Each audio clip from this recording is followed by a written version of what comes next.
Friday, the 23rd of May. Welcome to the PDB Afternoon Bulletin.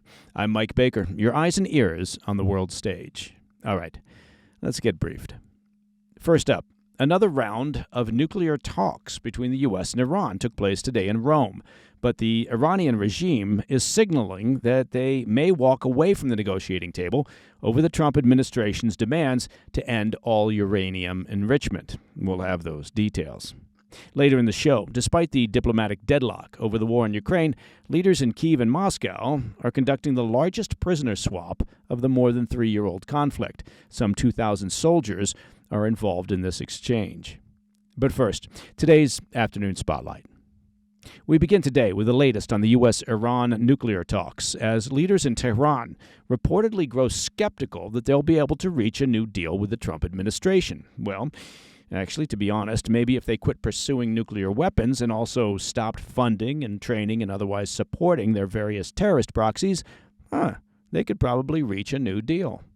The fifth round of negotiations played out earlier today in Rome, led by Iranian Foreign Minister Abbas Araghchi and U.S. Middle East envoy Steve Witkoff. They spoke indirectly through Omani mediators.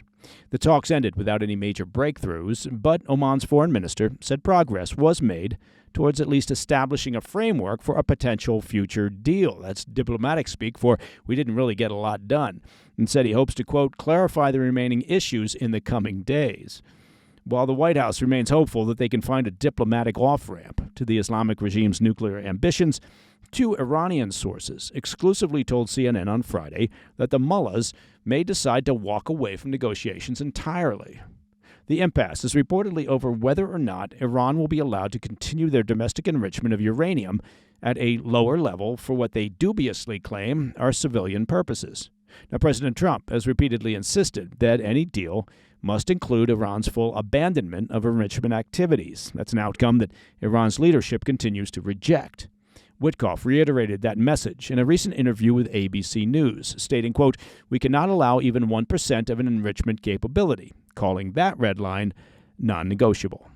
As we've previously discussed, Iran has been rapidly expanding their nuclear program in recent years with the enrichment of uranium to 60% purity. Now, that's far above civilian energy needs and dangerously close, frankly, to the 90% weapons-grade levels. They now have enough material, reportedly, to produce 6 nuclear weapons and reportedly hold nearly all the components needed to assemble a bomb. In a joint message, the Iranian sources told CNN, quote, the media statements and negotiating behavior of the U.S. has widely disappointed policy-making circles in Tehran. Oh, it's a shame to disappoint them. When the U.S. knows that accepting zero enrichment in Iran is impossible and yet insists on it. It is a sign that the U.S. is fundamentally not seeking an agreement and is using the negotiations as a tool to intensify pressure, end quote. Iran claims that they are willing to commit to never developing a nuclear weapon, getting rid of their stockpiles of highly enriched uranium, and allowing international inspectors to supervise the process, in exchange for the U.S. lifting all sanctions on the regime and allowing low-level domestic enrichment to continue. The Iranian sources told CNN that their participation in the Rome talks was not aimed at pursuing a potential diplomatic breakthrough, but solely to gauge whether there is any wiggle room with the Trump administration on the question of enrichment.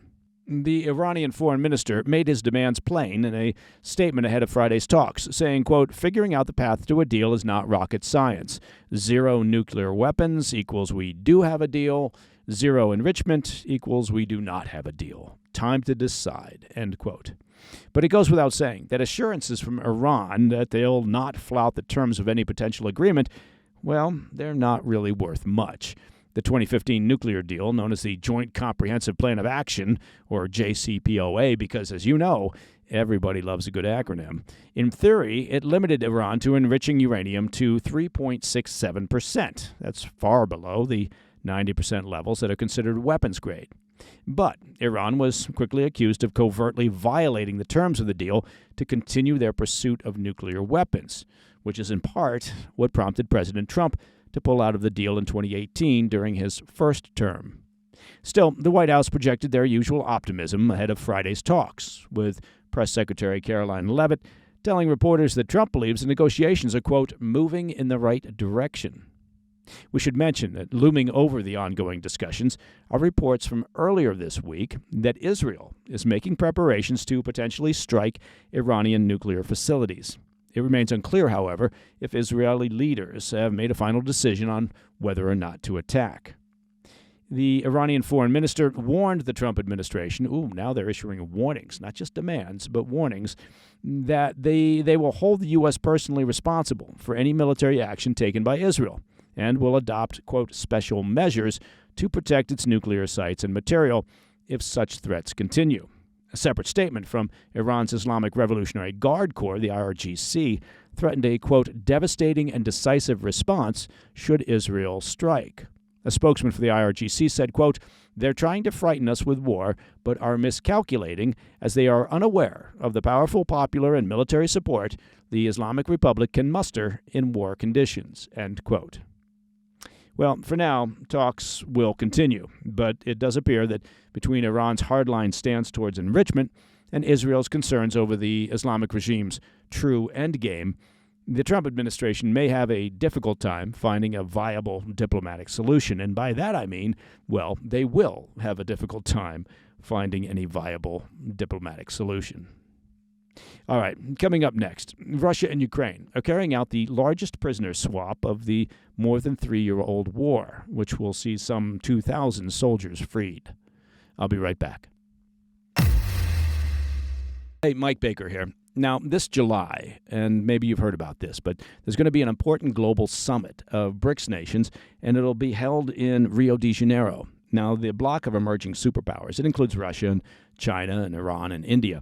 They're meeting with the goal of displacing the U.S. dollar as the global currency, and they're calling that little effort the Rio Reset. That's quite the catchy name.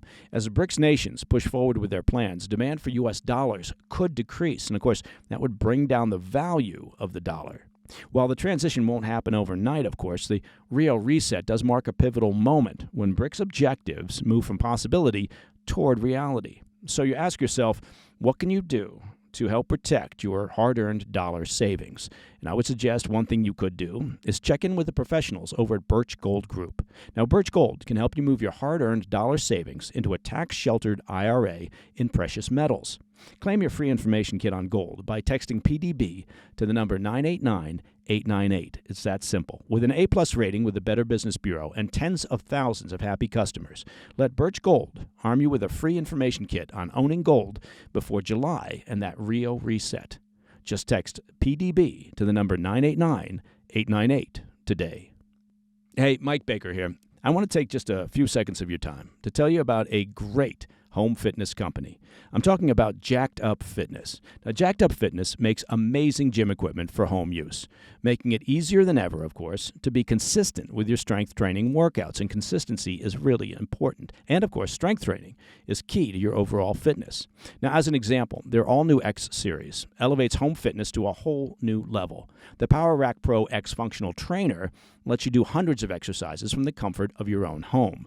I've got a Power Rack Pro at my place, and it is fantastic. It features a completely upgraded cable crossover system with articulated pulley arms, giving you unlimited width combinations to hit every muscle group.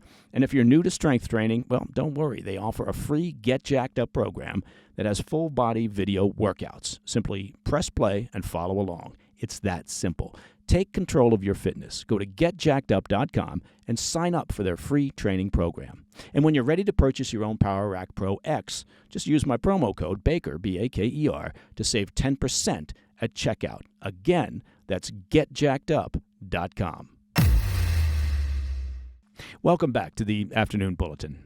While diplomatic efforts to end Russia's war in Ukraine appear to be deadlocked, Moscow and Kyiv are moving forward with the largest prisoner exchange of the more than 3-year-old conflict. Russia and Ukraine both confirmed that they had completed the first phase of the prisoner swap on Friday, with each side returning 390 soldiers and civilians. The exchanges will continue through Saturday and Sunday, with a total of 2,000 prisoners of war expected to be freed by the end of the weekend. That's according to a report from Reuters. The agreement for each side to release 1,000 prisoners was reached during negotiations in Istanbul last week, as the first direct talks between Moscow and Kyiv since the early months of the war. It was, however, the only significant outcome of the otherwise ineffective bilateral peace talks. Ukrainian President Zelensky celebrated the moment in a statement on Friday, saying, quote, "We are bringing our people home. The first part of the agreement to exchange 1,000 for 1,000 has been implemented." He added, quote, "We will definitely return every one of our citizens," end quote. Officials in both countries said the first phase included the release of 270 soldiers and 120 civilians who were transferred at the Ukraine-Belarus border. The Russian Defense Ministry said their soldiers and civilians were now in Belarus, where they're being provided with psychological and medical assistance before being brought back to Russia. The Ukrainian prisoners were brought to a hospital in northern Ukraine near the Belarus border for examination, after which they'll return to their families. Most appeared thin and pale with shaven heads, though pictures released by Zelensky showed them smiling and draped in Ukrainian flags. President Trump took to Truth Social to congratulate both sides on the negotiated swap and suggested that this, quote, could lead to something big. It appears both Russia and Ukrainian officials may agree in a rare sign of potential progress towards a ceasefire. Russian Foreign Minister Sergei Lavrov said Friday that once the full swap is completed on Sunday, the Kremlin will hand Ukraine a draft, quote, outlining the conditions for achieving a sustainable, long-term, comprehensive settlement agreement.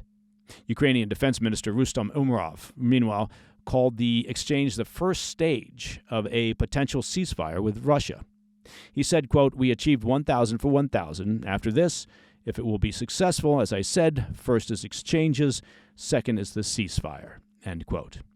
Still, as we discussed on this morning's PDB, the road to a potential peace looks like it will still be a long one. While Ukraine has already agreed to a proposal from President Trump for an immediate 30-day ceasefire in order to allow time for more substantive negotiations to begin, Putin, on his part, continues to resist these efforts. Instead of a ceasefire, Putin said earlier this week that Russia is, quote, ready to work with the Ukrainian side on a memorandum on a possible future peace accord. Well, that sounds like he's kicking the can down the road, which would define the principles of settlement and the timing of a possible peace agreement. He added that, quote, "The main thing for us is to eliminate the root causes of this crisis." Now, the mention of root causes is telling, as it is a phrase commonly used by the Kremlin to place blame on Kyiv for the war, despite the inconvenient truth for Putin that this is Putin's war. Putin is sticking to his long-held demands, calling for Ukraine to end their pursuit of NATO membership, officially cede Crimea and 4 occupied regions in eastern Ukraine to Russia, and withdraw their military from the front lines. Moscow also continues to demand a halt to all Western military aid to Kyiv as a condition for a ceasefire. And Putin reportedly wants a pony. These terms, of course, remain non-starters for Ukraine, except for perhaps the pony. Russia, of course, knows that, which you could argue suggests that Putin is not serious about ending the war at this time. I know that's shocking. And that, my friends, is the PDB Afternoon Bulletin for Friday, the 23rd of May. Now, if you have any questions or comments, please reach out to me at pdb@thefirsttv.com. And to listen to the show ad-free, well, you can do that, and it's very simple. Just become a premium member of the President's Daily Brief by visiting pdbpremium.com. Now, if you glance at the calendar, you'll notice that, once again, it's Friday. And your reward for making it through another week is a brand new episode of our ever-popular extended weekend show, the PDB Situation Report. This week's guests include Behnam Ben Taleblu from the Foundation for the Defense of Democracies, along with author of the terrific book Winning Space and all-around smart guy, Brandon Weichert. We're talking about a possible Israeli strike on Iran's nuclear infrastructure, the ongoing talks between the U.S. and Iran, the recently announced Golden Dome missile defense shield for the U.S., hypersonic weapons, and, of course, laser beams. As always, new episodes hit the airwaves at 10 p.m. every Friday on the First TV and can easily be found on our YouTube channel at President's Daily Brief, as well as podcast platforms everywhere. By the way, the Situation Report just celebrated its 1-year anniversary. It is crazy how time flies. As Ferris Bueller said, life moves pretty fast. If you don't stop and look around once in a while, you could miss it. Hopefully you're not missing the Situation Report. Stop and check it out.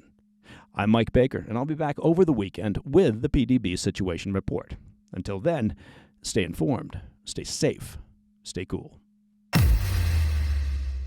Hey, Mike Baker here. Now, for those of you in the U.S., well, yes, Memorial Day is here. Now, as you know, Memorial Day isn't just a long holiday weekend, right? First and foremost, it is an opportunity to thank all those who have sacrificed and served. But yes, you're right, it is also a long holiday weekend, and it is the kickoff, traditionally, to grilling season. Now, let me tell you something. If your grill could talk, it would definitely be asking for something better than grocery store beef. That's why I want to tell you about Tri-Tails beef. That's where I get my beef from. Look, Tri-Tails is a fifth-generation Texas ranch. It's run by family. It's not some faceless meat corporation. Tri-Tails ships pasture-raised, grade-finished black Angus beef straight from their family ranch to your front door. It's that simple. No gimmicks, no middlemen, no mystery. Just real premium beef delivering great taste in every cut. And right now, for Memorial Day, you can get $20 off their ribeye and New York strip specials. If you go to trybeef.com/PDB, they'll throw in 2 free flat iron steaks with your order. So stock up now. That's trybeef.com/PDB. Your grill and your taste buds will thank you. Hey, thanks for tuning in. If you enjoyed this video, don't forget to hit that like button and leave a comment, a really positive, nice, and kind comment. That would be appreciated. And if you're not already subscribed to our channel, make sure to subscribe and turn on notifications so you don't miss any of our daily updates.